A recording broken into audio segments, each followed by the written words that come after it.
ఇక ఏపీలోని పట్టణాల రూపురేఖలను మార్చేందుకు ప్రభుత్వం మరో భారీ ప్రాజెక్టుకు శ్రీకారం చుట్టింది. స్వర్ణాంధ్ర 2047 లక్ష్యాలకు అనుగుణంగా పట్టణాల్లో మెరుగైన మౌలిక సదుపాయాలే కల్పనగా 7,469 కోట్ల రూపాయలను కేటాయించింది. హైబ్రిడ్ యూనిట్ మోడల్లో భాగంగా చేపట్టే ఈ ప్రతిపాదనకు ఆర్థిక శాఖ ఆమోదం తెలపడంతో పాటు మున్సిపల్ శాఖ తాజాగా అధికారిక ఉత్తర్వులను సైతం జారీ చేసింది. ఈ భారీ నిధులతో పట్టణ రూపురేఖలను పూర్తిగా మార్చేసేలా ప్రణాళికలకు సిద్ధం చేస్తోంది గవర్నమెంట్. ప్రధానంగా 5,655 కోట్లను బీటీ రోడ్లు, డ్రైనేజ్ వ్యవస్థల నిర్మాణానికి వినియోగించబోతున్నారు.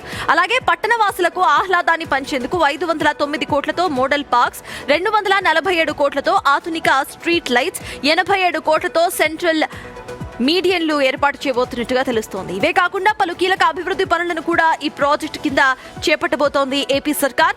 ప్రజా అవసరాలకు అనుగుణంగా పట్టణ మౌలిక వసతులను ఇంటర్నేషనల్ స్టాండర్డ్స్ లో భాగంగా డెవలప్ చేయటమే ఈ మొత్తం ప్రాజెక్ట్ యొక్క మెయిన్ కాన్సెప్ట్.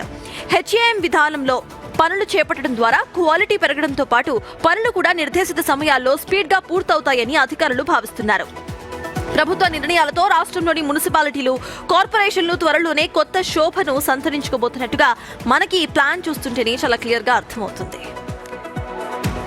స్వర్ణాంధ్ర 2047 లో భాగంగా ఆధునీకరణ దిశగా డెవలప్మెంట్ సాగుతోంది. దీంట్లో భాగంగానే బ్యూటిఫికేషన్, డెవలప్మెంట్ పూర్తిగా ఒకదానికొకటి లింకప్ చేసుకుంటూ ఇటు ఏపీ సర్కార్ ముందుకు వెళ్తోంది.